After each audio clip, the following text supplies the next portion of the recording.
Kalau kita mau melihat pembelaan Tuhan dalam hidup kita Bapak Ibu, jadikan dirimu, tubuhmu sebagai bait Allah yang hidup, di mana Tuhan berdiam. Bait Allah itu kudus dan bait Allah itu adalah kamu, kata firman Tuhan. Yesus berkata bait Allah itu kudus dan bait Allah itu adalah kamu. Sebab Bapa mencari penyembah benar yang menyembah Bapa dalam roh dan kebenaran. Kalau engkau mau merasa aman dalam hadirat Tuhan, jadikan dirimu, hidupmu, tubuhmu sebagai bait Allah yang hidup.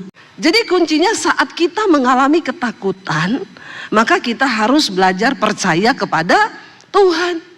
Bagaimana cara percaya pada Tuhan? Perkatakan firman. Firman Tuhan itu akan menjadi kekuatan bagi kita yang sungguh-sungguh berharap pada Tuhan. Firman Tuhan itu punya kuasa. Firman Tuhan itu saudara kalau diimani, itu dahsyat kuasanya.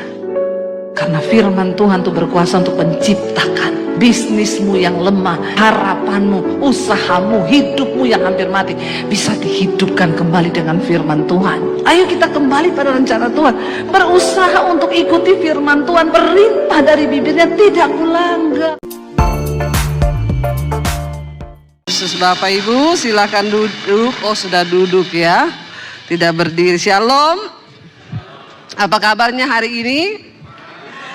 Luar biasa ya. Tadi pagi saya menyampaikan firman Tuhan dengan tema ya, aman dalam perlindungan Allah. Masih dalam tema yang sama, sebab tema mingguan di tempat ini adalah tentang Tuhan itu perlindungan ya, gunung batu kita. Bapak Ibu, tadi pagi saya membahas tentang Daud, bagaimana Daud itu berkata bahwa Tuhan itu terangku ya, terambil dari Mazmur 27. Dia bilang Tuhan adalah terangku, keselamatanku, kepada siapa aku harus takut ya. Tuhan adalah benteng hidupku, terhadap siapa aku harus gemetar. Bahkan Daud berkata di ayat yang kedua, ketika penjahat-penjahat menyerang aku untuk memakan dagingku, yakni semua lawanku dan musuhku, mereka sendiri akan tergelincir dan jatuh. Sekalipun tentara berkemah mengepung aku tidak takut ya. Hatiku ya tidak takut, sekalipun timbul peperangan melawan aku, dalam hal itu pun aku ya tetap percaya. Dan tadi pagi kita sudah membahas apakah Daud itu manusia sempurna yang tidak pernah merasa takut? Tentu dia adalah manusia biasa yang pernah merasa takut Bapak Ibu. Siapa manusia yang tidak takut? Tidak ada. Bahkan Yesus ketika ada di dunia ya, sebagai manusia, Yesus juga mengalami rasa takut. Alkitab berkata ketika Yesus ada di Taman Getsemani, dia akan disalib saudara, akan ditangkap. Dia berdoa dengan peluh yang bercampur darah. Dia gemetar karena ketakutan. Mungkin kita berkata dan sebagian orang, bahkan saya dulu ketika saya belum mengerti firman Tuhan, saya berkata kenapa Yesus yang adalah Tuhan takut? Ingat, Yesus adalah 100% Allah dan dia 100% manusia. Kenapa Yesus Tuhan harus menjadi manusia? Ya, karena memang manusia ini membutuhkan teladan, membutuhkan contoh, membutuhkan figur. Tetapi di dalam kemanusiaan Yesus ketika dia ada di dunia, dia bisa marah, dia bisa kecewa, dia bisa menangis, dia bisa takut. Bahkan ketika dia ketakutan, mengalami depresi berat waktu dia akan disalib, dia berkeringat campur darah. Mungkin kita bertanya, loh Yesus sendiri kok bisa takut? Bisa Bapak Ibu, karena Alkitab dengan jelas berkata, Yesus ketika dia turun menjadi manusia, dia mengosongkan dirinya, mengambil rupa sebagai seorang manusia, dan di dalam keilahiannya dikatakan dia tidak mempertahankan kesetaraannya dengan Allah itu sebagai milik yang harus dipertahankan. Sebaliknya mengosongkan diri. Jadi kalau kita berkata siapa manusia di dunia ini yang tidak takut, bahkan Yesus pun pernah mengalami takut. Tetapi dalam semuanya itu Yesus terbukti tidak berbuat dosa. Saya mau tanya Bapak Ibu, takut itu dosa atau tidak? Yang bilang dosa angkat tangan. Yang bilang tidak angkat tangan. Yang bingung angkat kaki. Karena banyak yang bingung saya lihat ya. Ya, takut itu adalah manusiawi ya. Karena ya namanya daging, manusia itu ya bisa takut. Dan itu bukan dosa ya. Tetapi takut itu akan menjadi dosa ketika dia mengikat kita sehingga kita dibelenggu oleh ketakutan. Takut itu perasaan yang sangat manusiawi. Tapi ketakutan itu merubah menjadi ikatan roh. Sehingga apa-apa takut. Apa-apa takut. Dan tadi pagi saya sudah terangkan bahwa apa yang kita takutkan itu yang akan menimpa kita. Dan apa yang kamu cemaskan itu yang akan mendatangi kamu. Makanya jangan sampai biarkan kita diserang oleh roh ketakutan. Saya pernah Bapak Ibu ketika satu saat saya pelayanan di satu gereja di Jakarta ini, lalu siang-siang itu ada jam ya seperti di sinilah jam 10 nanti sampai jam 4. Orang gerejanya tanya, ibu mau istirahat di mana? Ya kalau di sini enak, sudah diajak makan ya sama Pak Yusuf ya. Jadi waktu itu tidak terasa kita makan, cerita-cerita, pulang ke hotel, udah jam 3 ganti baju lagi, mandi, sudah kesini lagi. Waktu di Jakarta itu saya ditanya, ibu mau pulang atau mau di gereja aja istirahat? Iya, saya karena itu di Jakarta juga, kalau saya pulang macet lama. Sementara ibadah nanti sudah jam 4, enggak usah, saya enggak pulang, saya istirahat di gereja saja. Oh begitu, iya. Lalu saya, oh iya Bu, mari Bu ikut ya sama pengerjanya. Saya antar ibu di pastori, dia bilang. Ya bayangan saya pastori di gereja itu ya layaknya pastori lah ya. Ada makanan, ada roti ya. Kan harusnya begitu toh. Iya enggak Bapak Ibu? Ya hamba Tuhan loh, ini hamba Tuhan loh. Kecuali itu gereja miskin yang memang gak ada apa-apanya toh. Saya diantar. Jadi gereja itu saudara di sampingnya ada sekolah. Gedung sekolah SMP, SD, SMA. Nah saudara bisa bayangkan kalau hari Minggu gedung sekolah itu rame atau sepi? Sepi dedek. Orang Jawa bilang kan sepi dedek, itu berarti sepi pipi. Saya di bawah, dalam hati saya ini pastorinya di mana ya? Kok lewati sekolah begini ya? Saya ikuti aja, ikuti. Sampailah saya di satu ya kayak rumah gitu di belakang sekolah, rumah kecil, dibukain pintunya. Cii. Ibu silakan masuk istirahat di sini ya Bu. Oh iya terima kasih, saya sendiri. Iya ibu sendiri nggak apa-apa kan biar bisa istirahat. Iya, pintunya ditutup, ceretak. Saya masuk nggak ada orang satupun. Saya masuk. Saya lihat ini rumah, ini bangunan kayak nggak pernah dipakai. Baunya apek, bau debu saudara. Tidak terurus, benar-benar bangunan tua cuma ada sofa satu. Lalu waktu saya masuk ke ruangan yang ada sofa itu, niat saya mau istirahat di sofa itu. Sebelum saya ke sofa itu, di situ ada tangga naik ke atas. Ada bangunan, ada ruangan di atas. Tapi gelap gulita, nggak ada kelihatan apa-apa. Bangunan di atas itu. Lalu ketakutan mulai datang. Pendeta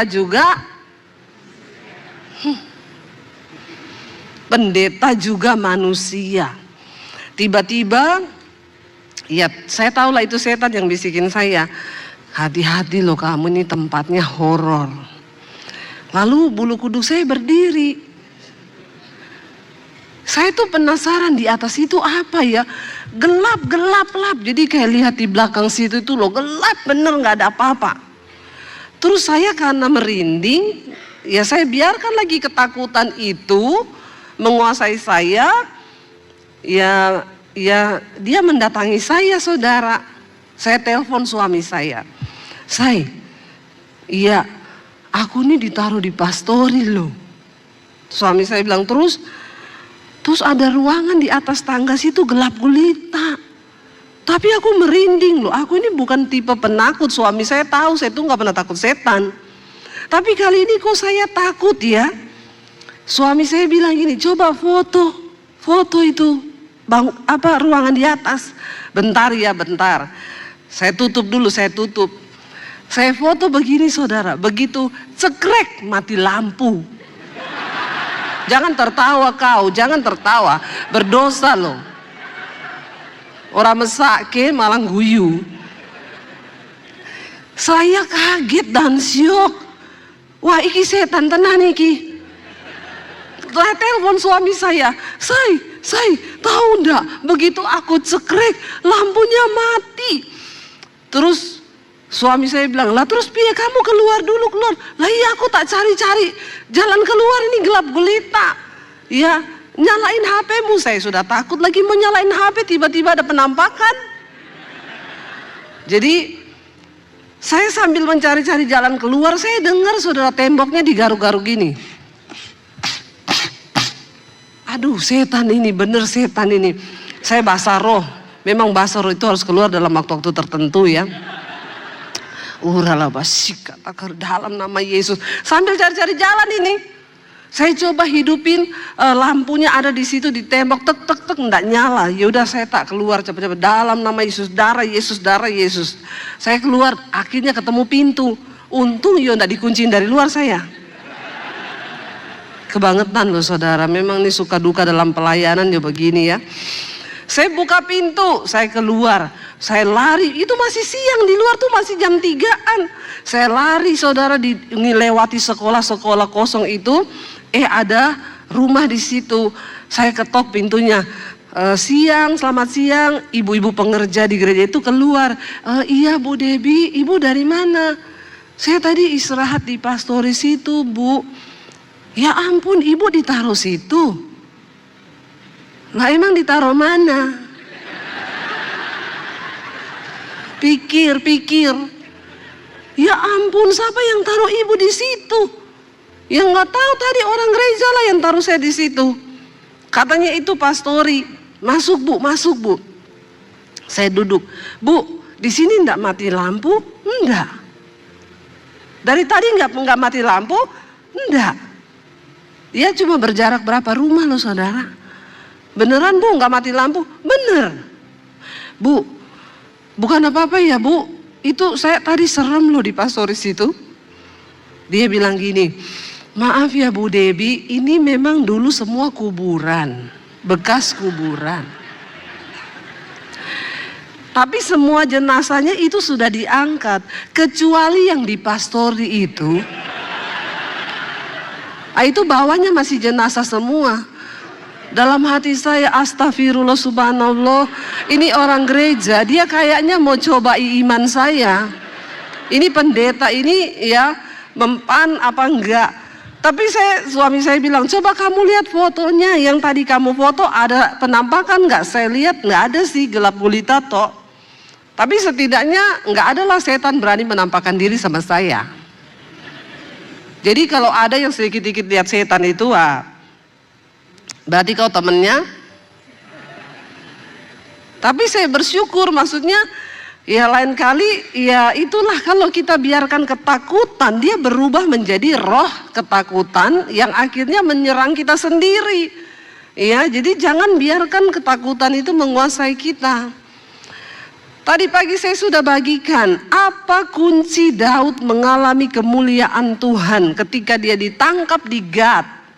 Daud melarikan diri dari Saul, mau dibunuh, dia lari ke kota Gad. Sampai di kota Gad, Alkitab tadi siang kita sudah baca, Daud menjadi takut sekali. Bukan cuma takut, tapi takut sekali. ketakutan yang begitu luar biasa. Tapi ternyata satu hal Daud berkata, tadi pagi juga sudah kita baca. Kuncinya satu, dia bilang, waktu aku ini takut, aku percaya kepada Tuhan.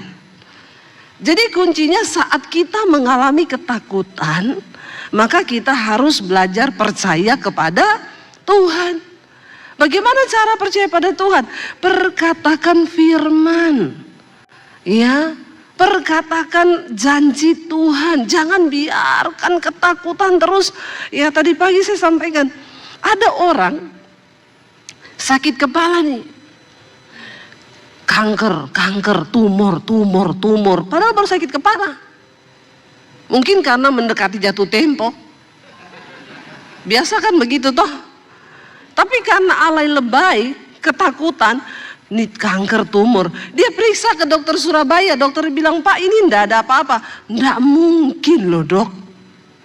Dokternya bilang, loh memang enggak ada apa-apa. Enggak mungkin. Lah, periksa ke Jakarta. Ambil Jakarta, dokter di Jakarta bilang, enggak ada apa-apa juga. Enggak mungkin loh. Malah maunya ada apa-apa. Karena dikuasai oleh ketakutan. Sudah berkesimpulan sendiri, enggak mungkin. Ini ciri-cirinya adalah ini. Ya. Saudara, Daud bilang ketika aku takut, aku percaya. Lalu kita akan belajar dari Daud hari ini, ya. Yuk kita kembali Mazmur 27. Kita ingin baca ayat yang keempat mulai. Tadi kita sudah baca 1-3 ya. Dia bilang, sekalipun tentara berkemah mengepung aku, sekalipun timbul peperangan melawan aku dan lain sebagainya, orang pengen bunuh aku, pengen makan dagingku, aku tak percaya. Ini kunci yang berikutnya yang Daud lakukan supaya dia itu merasa aman dalam perlindungan Allah. Ayat 4 baca bersama. Satu hal telah kuminta kepada Tuhan, itulah yang kuingini. Apa dia bilang? Diam di rumah Tuhan seumur hidupku, menyaksikan kemurahan Tuhan dan menikmati bait-Nya. Bapak Ibu, zaman dulu orang Israel itu kalau mau berdoa mereka pergi ke bait suci. Ide untuk mendirikan bait suci pertama kali itu idenya siapa? Ada yang tahu? Ide untuk membangun bait suci pertama kali idenya Daud. Ketika Daud sudah dilantik menjadi raja, istananya dibangun dengan megah dari kayu-kayu aras. Lalu Daud itu suruh ambil tabut perjanjian untuk dibawa ke Yerusalem. Dan tabut itu ditaruh di satu kemah. Ketika Daud sudah duduk di istananya yang nyaman, yang megah, lalu Daud berpikir begini, kok aku enak-enakan duduk dan tinggal di rumah mewah, tapi Tuhan cuma tinggal di kemah. Aku akan mendirikan satu rumah bagi Tuhan. Karena tabut Allah itu adalah tempat Tuhan bersemayam. Tabut Allah itu bicara tentang kehadiran Tuhan. Ketika Daud baru muncul ide, kerinduan untuk membangun bait Allah, Tuhan berfirman, ya, lewat nabinya berkata kepada Daud, memang aku tahu hatimu ingin mendirikan bagiku rumah kediaman, tapi engkau tidak dapat membangun rumah itu bagiku, sebab tanganmu itu kotor berlumuran darah. Daud dipakai Tuhan untuk berperang melawan suku-suku yang berperang melawan Israel. Lalu Tuhan berkata, engkau yang punya kerinduan, tapi anakmu Salomo yang akan membangun rumah itu. Ketika Salomo menjadi dewasa, Salomo membangun bait Allah. Saya kemarin dari Israel. Puji Tuhan, saya dapat kesempatan kemarin masuk di dalam kubah emas, Dome of the Rock.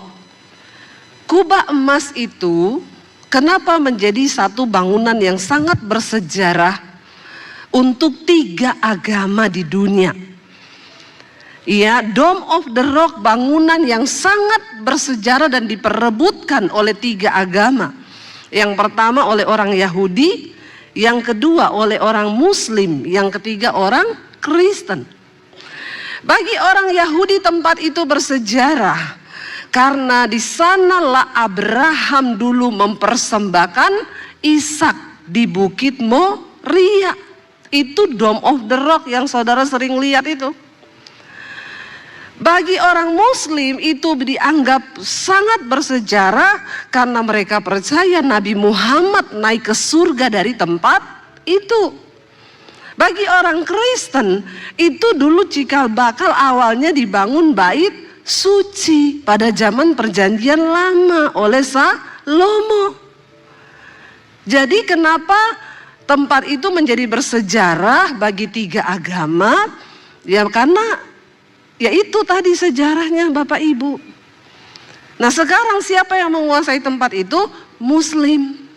Tapi yang menjaga adalah polisi Israel. Kita satu grup kemarin masuk sampai di halaman. Saya dan suami masuk sampai di dalam. Saya melihat tuh semua bangunannya emas ya. Kayu-kayunya di ini tuh emas semua Pak. Ya emas, semuanya emas. Orang Yahudi tidak boleh berdoa di situ. Ya, kalau orang Yahudi masuk, 1 orang Yahudi dijaga 4 polisi. Dan mereka tidak boleh berdiri sampai di pelatarannya pun nggak boleh. Kita orang Indonesia kemarin foto-foto di depan gedung. Saya masuk sampai ke dalam gedung dengan suami. Ya, kita masuk ke sana tidak boleh ada pakai salib, bintang Daud. Semua atribut-atribut yang bertentangan dengan Muslim itu dilarang. Lalu kami masuk di sana dan melihat. Bapak Ibu, kenapa Yesus disalibkan? Pada waktu Yesus ditangkap oleh Imam Kayafas dan dibawa di rumahnya Imam Kayafas untuk diadili. Pada waktu itu mereka bingung. Ini mau dihukum salib, mau dihukum mati, ini kesalahannya Yesus ini apa? Tidak ditemukan kesalahan yang fatal untuk menyalibkan Yesus. Tapi 2 orang saksi dusta dibayar oleh mahkamah agama. Mereka berhasil membuat yakin semua orang Yahudi untuk menyalibkan Yesus. Kenapa? Karena 2 saksi dusta itu yang pertama maju dia bilang, ini orang menghujat Allah.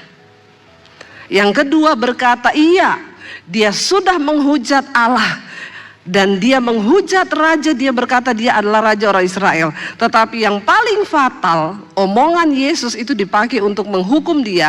Yesus berkata, aku akan merobohkan bait Allah ini dan aku akan membangunnya kembali dalam waktu 3 hari. Bagi mereka bait Allah itu adalah sebuah bangunan yang sangat sakral. Karena di situ orang Israel pergi ketemu dengan Tuhan. Di bait Allah saja Tuhan hadir pada zaman itu. Allah berbicara lewat imam yang bisa masuk ke ruang Maha Kudus setahun sekali untuk korban penghapus dosa. Tapi ketika Yesus ada di bumi, dia bilang, aku adalah domba Allah yang dipersiapkan, aku akan mati untuk menebus dosa dunia. Aku akan merobohkan bait Allah itu dan akan membangunnya kembali dalam waktu 3 hari. Karena itu barang siapa yang percaya kepada Yesus, kita nggak perlu lagi datang berdoa di bait Allah itu, mempersembahkan korban, sembelih kambing domba, karena Yesus menjadi anak domba Allah yang darahnya tersembelih dan dipakai untuk menghapus dosa seluruh orang yang percaya kepada Dia. Bapak Ibu bayangkan kalau sampai hari ini korban penghapus dosa itu masih berlaku. Saya mau tanya, itu di pasar itu cukup nggak lembu, kambing, sapi untuk kita makan? Ya, dosa kita sama lembu lebih banyak mana? Lebih banyak dosa kita toh? Lah bayangkan kalau kita itu untuk menghapus dosa harus bawa kambing, domba, lembu, sapi. Nggak ada tutu bono itu nanti. Karena daging sapinya nggak cukup. Dosa manusia lebih banyak. Makanya Allah berinisiatif lewat Yesus, dia datang. Nah, kenapa sampai hari ini orang Yahudi berdoa di tembok ratapan? Tembok ratapan itu disebut juga tembok barat. Karena orang Yahudi tidak boleh berdoa dalam bangunan itu, dalam Dome of the Rock itu.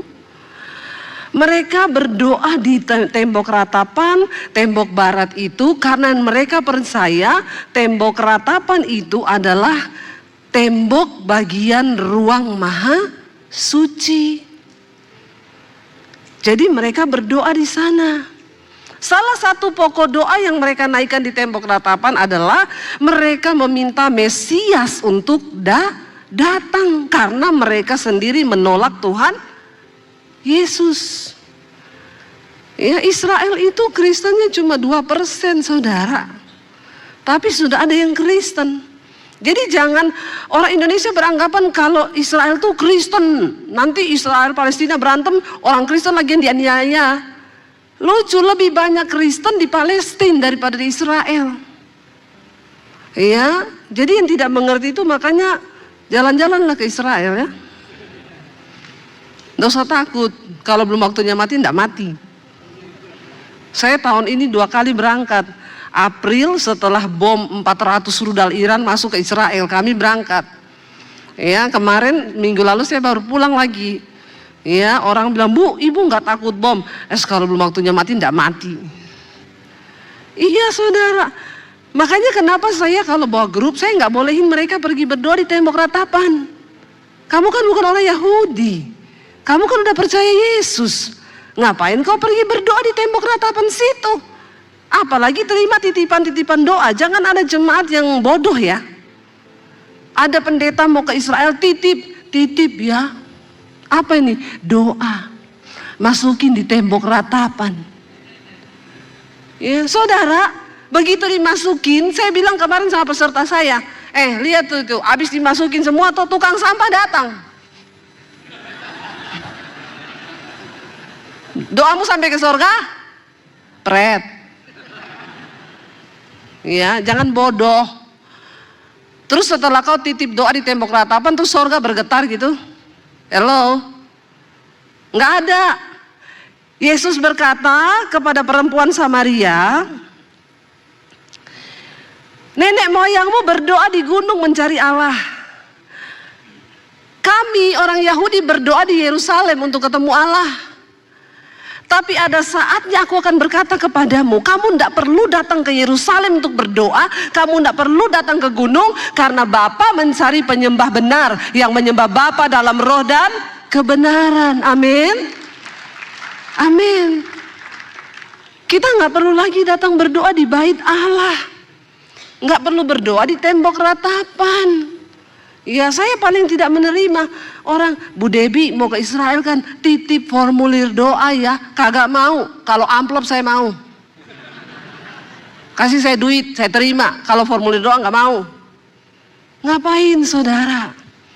Ya, Yesus sudah merobohkan bait Allah itu, dan dengan kematiannya tidak ada lagi penghalang antara kita dengan Tuhan. Pada zaman itu Daud bilang, satu hal ku minta kepada Tuhan dan ini yang ku ingini, diam di rumah Tuhan seumur hidupku, menyaksikan kemurahannya dan menikmati bait-Nya. Roma pasal 12 ayat yang pertama dikatakan apa, saudara? Ya, persembahan yang benar. Iya, persembahkanlah tubuhmu sebagai persembahan yang benar, yang hidup, yang kudus, yang berkenan kepada Allah. Itu adalah ibadahmu yang sejati. Tidak tahukah kamu bahwa tubuhmu itu adalah bait Allah yang hidup? Jadi sekarang bait Allah ada di mana? Di Yerusalem? No, bait Allah di mana? Dalam hati kita. Kalau kita mau melihat pembelaan Tuhan dalam hidup kita, Bapak Ibu, jadikan dirimu, tubuhmu sebagai bait Allah yang hidup, di mana Tuhan berdiam. Bait Allah itu kudus dan bait Allah itu adalah kamu, kata firman Tuhan. Yesus berkata bait Allah itu kudus dan bait Allah itu adalah kamu. Sebab Bapa mencari penyembah benar yang menyembah Bapa dalam roh dan kebenaran. Kalau engkau mau merasa aman dalam hadirat Tuhan, jadikan dirimu, hidupmu, tubuhmu sebagai bait Allah yang hidup. Ingat, bait Allah itu kudus.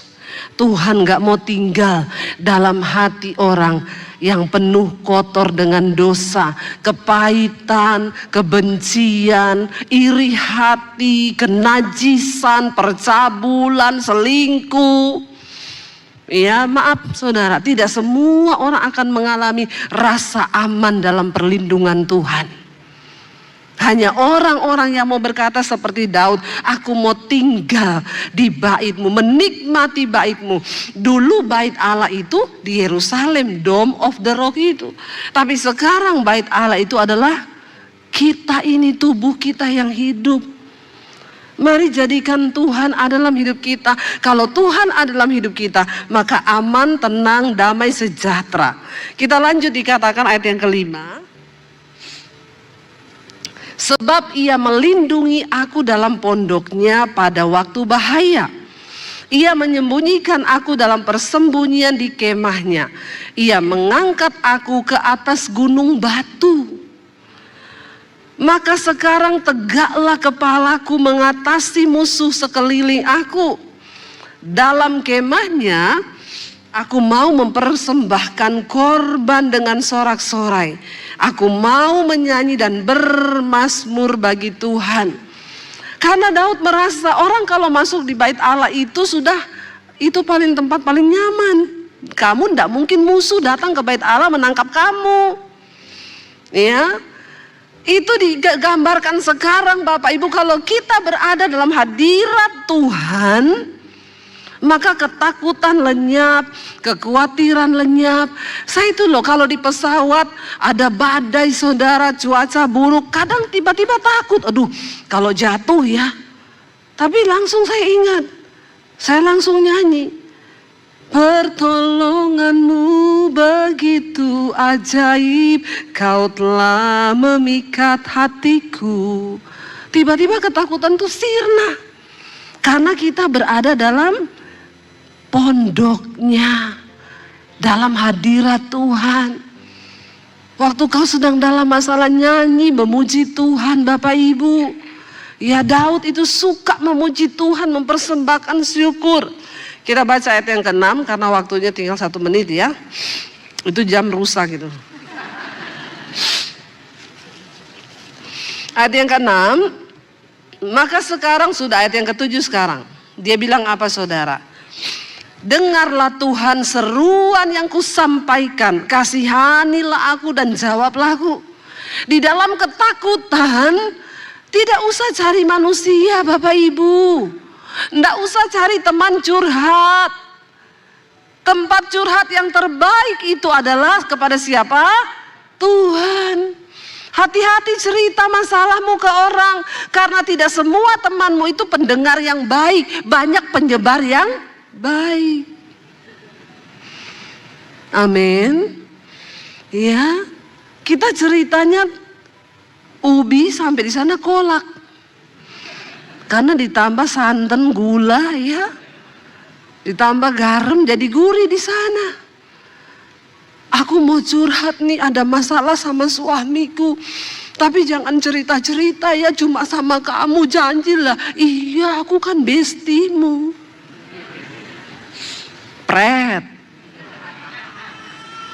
Aku mau cerita nih. Bener ya? Yuk kita sambil ngopi biar lebih enak. Baru mau pergi kopi nih, temennya udah WA yang temen satu.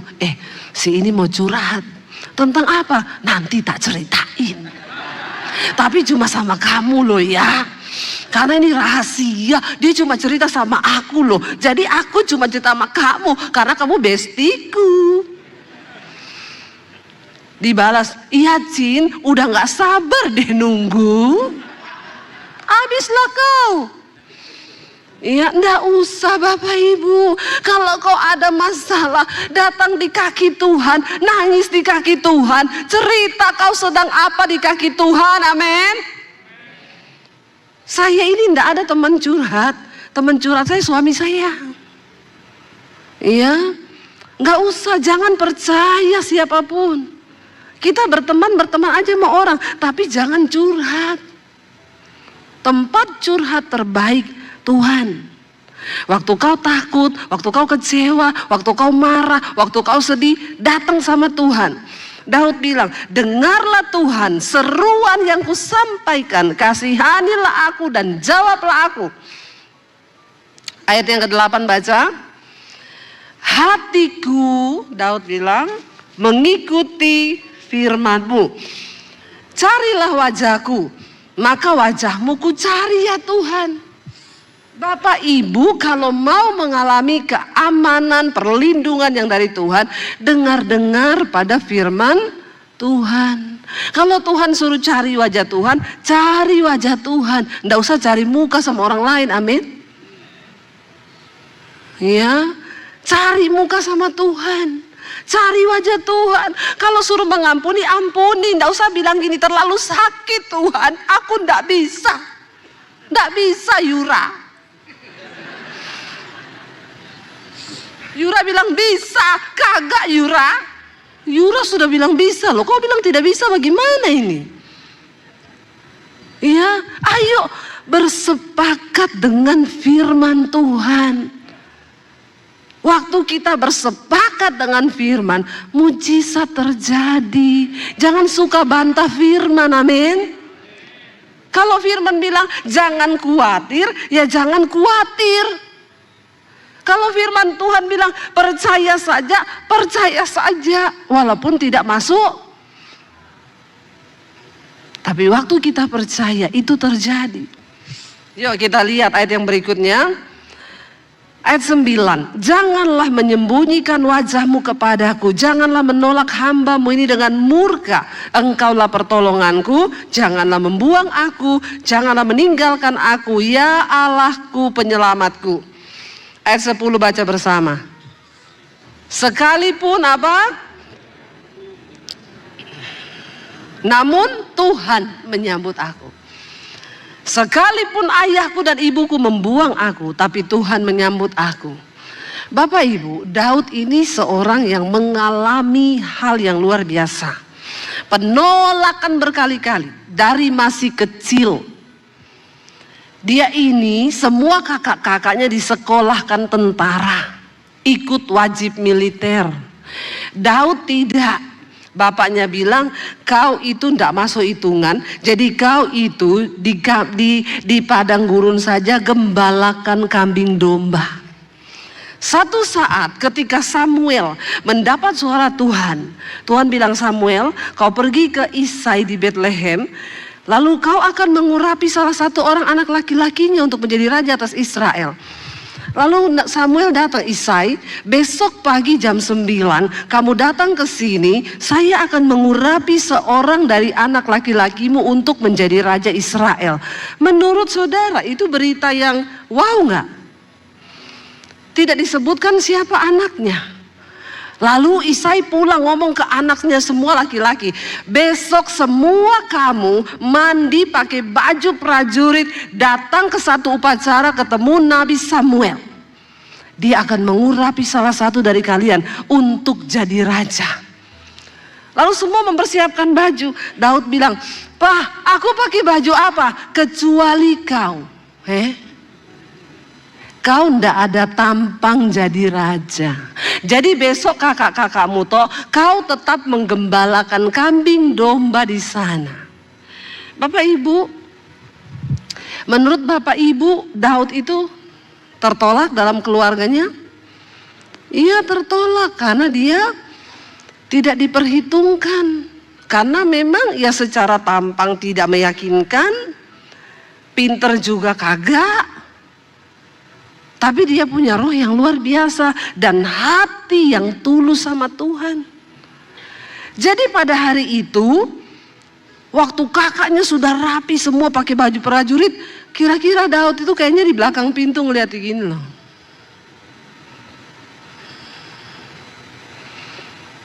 Kak, ganteng banget ya, emang kayak lu. Saya mau tanya, kalau saudara begitu kepahitan enggak? Bapak kepahitan nggak Pak? Jangan merasa menjadi orang yang paling menderita. Penderitaanmu itu belum seberapa. Amin. Tapi kita ini kadang alay lebay, merasa paling menderita. Apalagi anak-anak Gen Z sekarang. Anak Gen Z kalau digituin, wah sudah saudara, lompat dari apartemen itu. Maaf ya, kamu itu anak-anak Gen Z cari Tuhan ya, saya mau bilang ya. Anak-anak Gen Z itu sekarang, ya, kalau cerita sama teman-temannya gini, ini cerita anak saya nih temannya. Gua mau curhat nih, kenapa? Gua nih stres, depresi, nggak bisa tidur. Lu udah ke psikolog? Udah. Kata psikolog gua stadium 3. Terus? Lu masih kalah dong sama gua dong stadium 4. Bangga loh, mereka itu menceritakan stresnya itu bangga. Tapi lu gak merasa ya, gua tuh di keluarga paling disia-sia. Aduh lu baru gitu, gua ini loh gua. Saya lama-lama kayak gini, gua telan juga loh. Anak-anak Jakarta itu saudara, persoalannya itu belum seberat Daud loh, belum ada apa-apanya. Daud itu pergi ketika kakaknya semua sudah pakai baju rapi mau ketemu nabi yang akan mengurapi mereka menjadi raja. Ganteng semua pergi untuk dalam satu acara. Daud pakai celana pendek, pakai caping, menggembalakan kambing domba di padang. Lalu ketika satu-satu orang lewat, ketika Eliab yang paling tua lewat, ganteng, tinggi, besar, body prajurit banget memang, body meyakinkan. Lalu Samuel berkata dalam hati, pasti ini yang akan diurapi Tuhan menjadi raja. Tampang si raja banget. Jangan lihat orang dari tampangnya saudara, karena Tuhan melihat hati. Jaga hatimu. Selewat, Tuhan bilang sama Samuel, Samuel, engkau melihat apa yang kelihatan, tapi aku Tuhan melihat hati. Aku sudah menolak Eliab itu. Lewat satu, Tuhan bilang bukan. Lewat satu, bukan. Sampai semua lewat. Samuel bingung, loh sudah habis. Lalu Isai dipanggil, sini Say. Ini semua anakmu? Kenapa nggak ada satupun yang Tuhan pilih? Nggak mungkin lah ini Tuhan salah. Kata Isai gini, ada, tapi ya ampun, tidak mungkin yang itu. Nggak usah itu kau panggil, nggak ada potongan raja, nggak ada potongan prajurit. Kagak, dia tuh sana loh, lagi menggembalakan kambing domba yang cuma berapa ekor. Tapi tiba-tiba Samuel bilang, kita tidak akan duduk makan, tidak akan memulai acara ini kalau dia ndak kau panggil ke sini. Cepet-cepetan.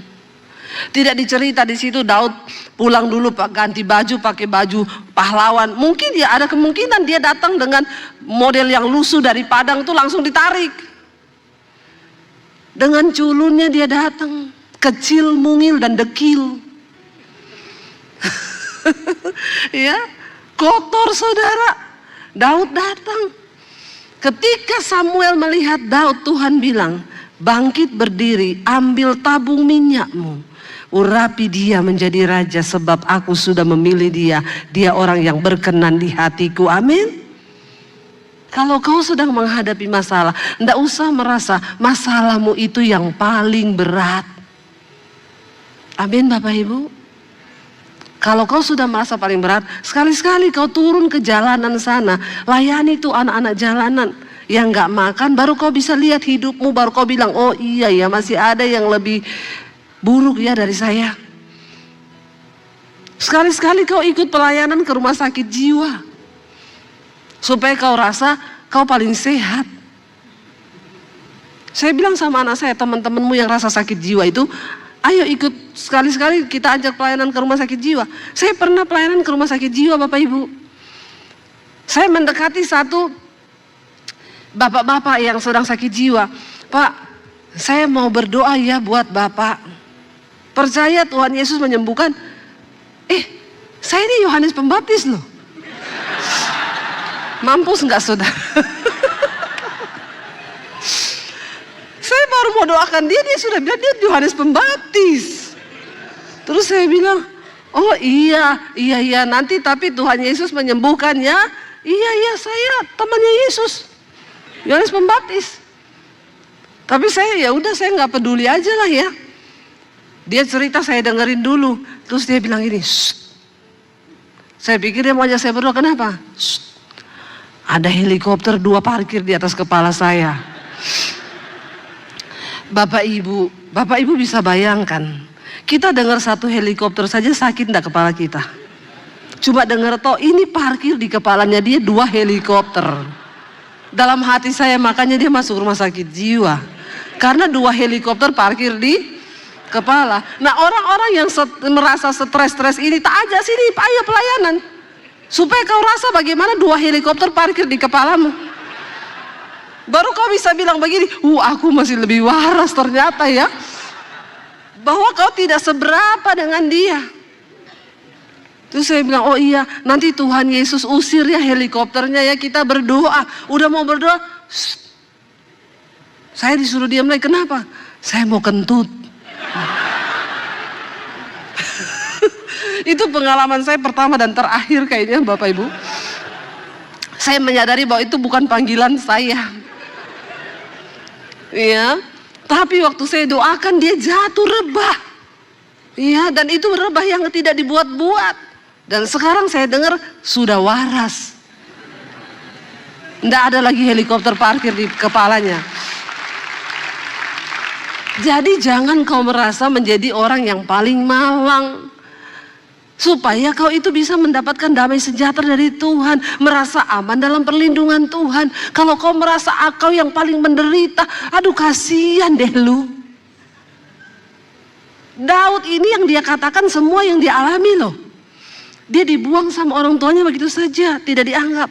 Saya pun pernah mengalami, sekalipun ayahku dan ibuku meninggalkan aku. Ini yang saya pegang dulu ketika saya diusir dari keluarga saya. Banyak ketakutan dalam benak saya, nanti saya hidup bagaimana, saya makan apa. Kalau saya tinggalkan rumah, saya tidak ada uang 1 sen pun. Ijazah saya ditahan, masa depan saya mau bagaimana. Saya dapat ayat ini saudara, saya bilang yes Tuhan. Sekalipun ayahku dan ibuku membuang aku, tapi Tuhan menyambut aku. Dan itu cukup, sebab Tuhan adalah segala-galanya. Dan itu terjadi hari ini. Apakah saya mati lapar? Ya, malah makin gendut. Bapak Ibu, ayo kita taruh iman kita, jangan merasa yang paling menderita. Bilang kanan kirimu, nggak usah alay lu. Merasa paling menderita, gitu. Bertobat. Ya, jangan Bapak Ibu. Belajar dari tokoh-tokoh di Alkitab, belajar. Dia bilang begini, tunjukkanlah jalanmu kepadaku ya Tuhan, dan tuntunlah aku di jalan yang rata. Oleh sebab seteruku berlutut sama Tuhan, minta Tuhan tuntun kita di jalannya Tuhan. Jangan bikin jalan sendiri supaya aman hidupmu. Tuhan udah kasih kita jalan.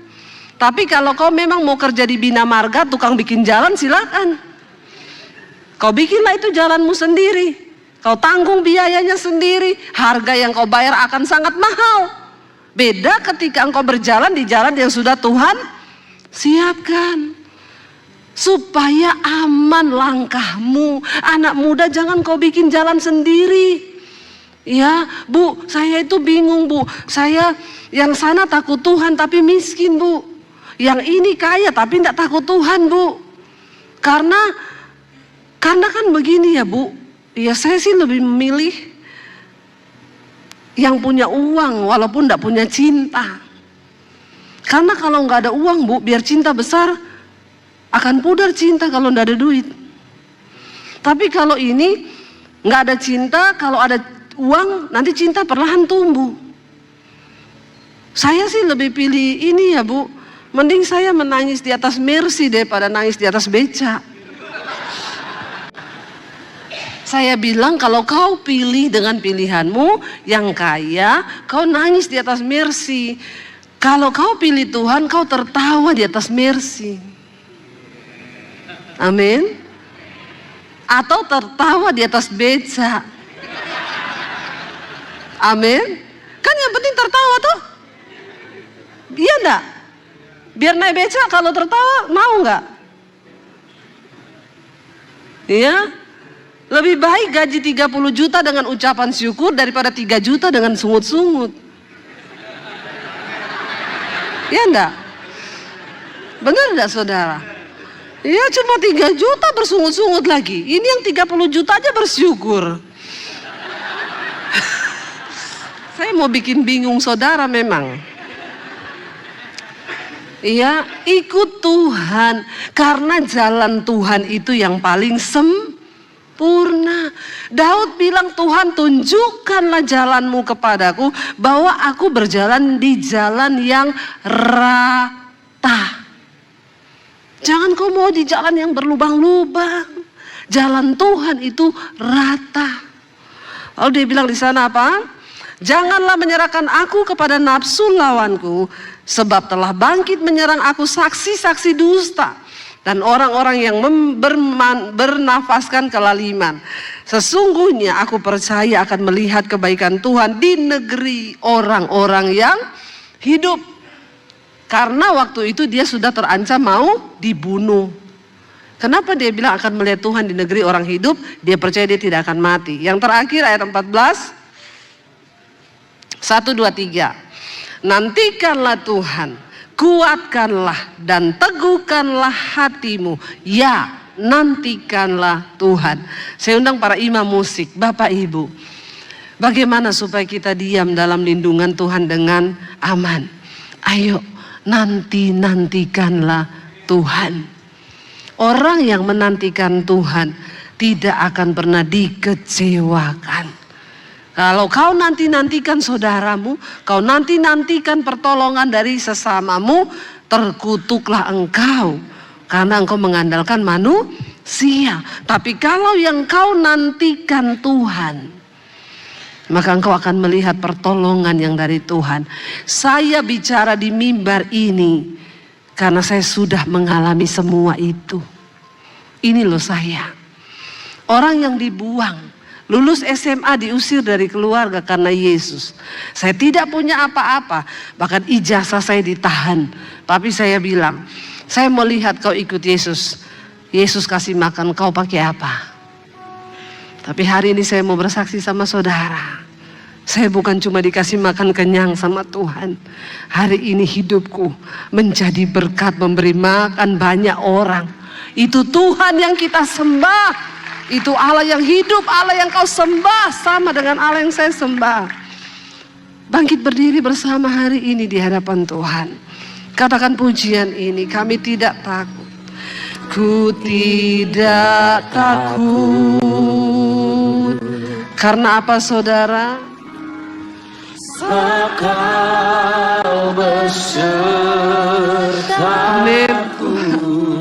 Bilang pada Tuhan, ku tidak bimbang, sebab Engkau Allah kami. Engkau yang meneguhkan kami Tuhan. Engkau meneguhkanku, bahkan Engkau yang menolong kami. Amin. Kau batu karang kami Tuhan.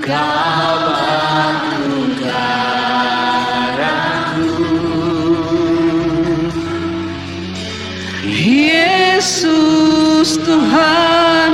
Sekali lagi katakan dengan imanmu, ku tidak takut.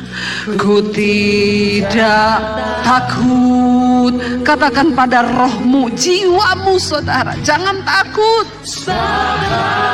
Sebab Tuhan yang menyertai saudara dan saya. Kami tidak bimbang Tuhan. Sebab Engkau Allahku.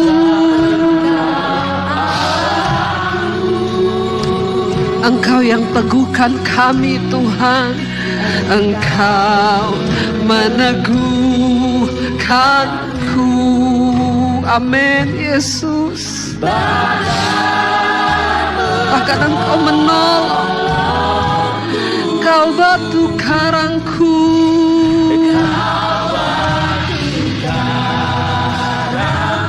Engkau Yesus Tuhan. Mari angkat tanganmu pada Tuhan, katakan dengan iman, Yesus memegangku dengan tangan kananmu. Yesus yang beri kemenangan. Amin. Kemenangan. Yesus memegangku. Memegangku dengan tangan kananmu. Yesus memberiku kemenangan.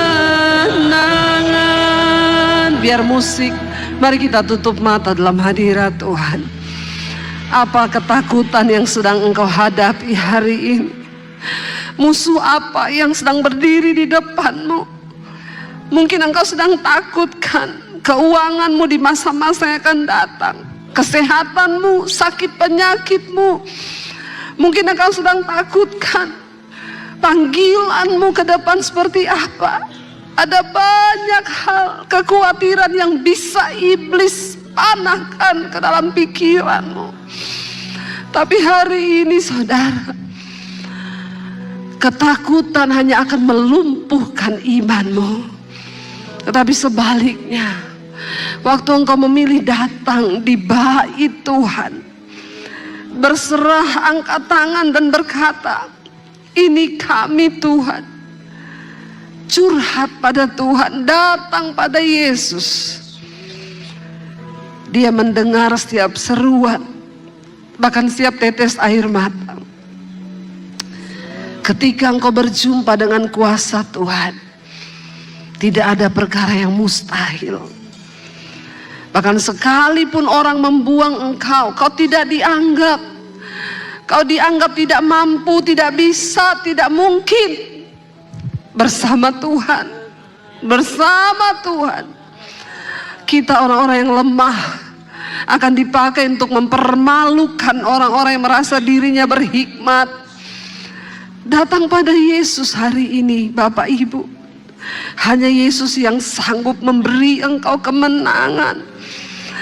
Ini waktunya untuk engkau mulai masuk dalam dimensinya Tuhan, dalam terobosan demi terobosan. Sebab Tuhan akan menyatakan perbedaan antara orang-orang yang sungguh-sungguh berharap pada Tuhan dengan yang tidak. Tinggalkan segala egomu, tinggalkan rasa kekuatanmu sendiri. Mulai datang pada Tuhan dan katakan, Aku tidak mampu tanpa Engkau Tuhan. Kami butuh Engkau Tuhan, yang memberikan kami kemenangan dalam hidup kami. Angkat tanganmu saudara, katakan, Yesus memegangku,